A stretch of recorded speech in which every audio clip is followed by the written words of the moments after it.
Hi, I hate roller coasters. Never went on one. Wouldn't want anything that unpredictable, fearful. And now we are on roller coasters, unfortunately, unless, of course, we take the time to get off them. Hi, Dr. Wendy here, licensed psychologist. You know, we are all struggling, some of us better than others, with coping with this stress, things that are unpredictable, chronic, and uncontrollable. That's what causes us stress. So we have to take the time to really remind ourselves that what we can control is the way we're looking at things, what we're doing. So powerful to realize that we can control our feelings and our thoughts. So what do we need to do to help ourselves do that? Well, one is awareness. Two is talking. And by the way, talking, may I say and remind you that most insurance companies are covering FaceTime. In fact, they're not really allowing office visits. And if you've never seen a psychologist, I think this could be a great time, especially if you are struggling and suffering. For some people, it might be easier to just have to talk to them. Of course, you have to FaceTime, so we still get to see you. So my suggestion is that you consider either giving a call back to someone you've seen in the past or see someone at this point. Take your whole family with you. It's a family dining room table thing if everybody's struggling. But the important thing is to talk. And that may be getting professional help. And there's lots of wonderful apps that are on. So you need to feel better and you should feel better. So how do we do that? Structure. Let me suggest to you structure besides talking.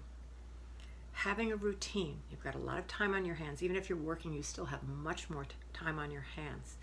So create new family rituals. Do virtual online chats. Does that sound like an old person saying the duplicate? Virtual online? Yeah, I guess we know that.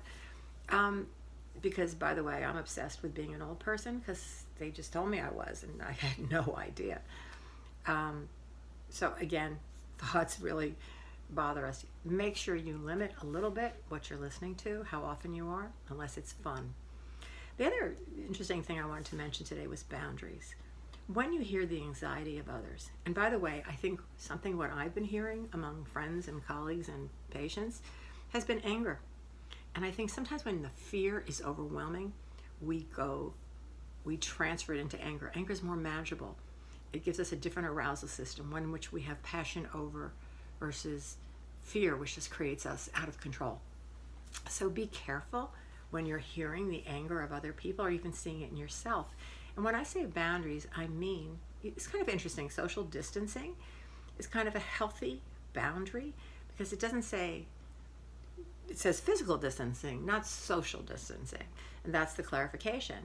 So that the boundary, for example, when you hear someone's anger, is that you don't take it in. Your gift is to really listen, want to know more, have empathy for their anger, but not to become angry for them. That's difficult. But getting a healthy boundary, you can do that. Anyway, those are just some thoughts for the day. Keep on doing healthy things. And remember that exercise isn't just a goal.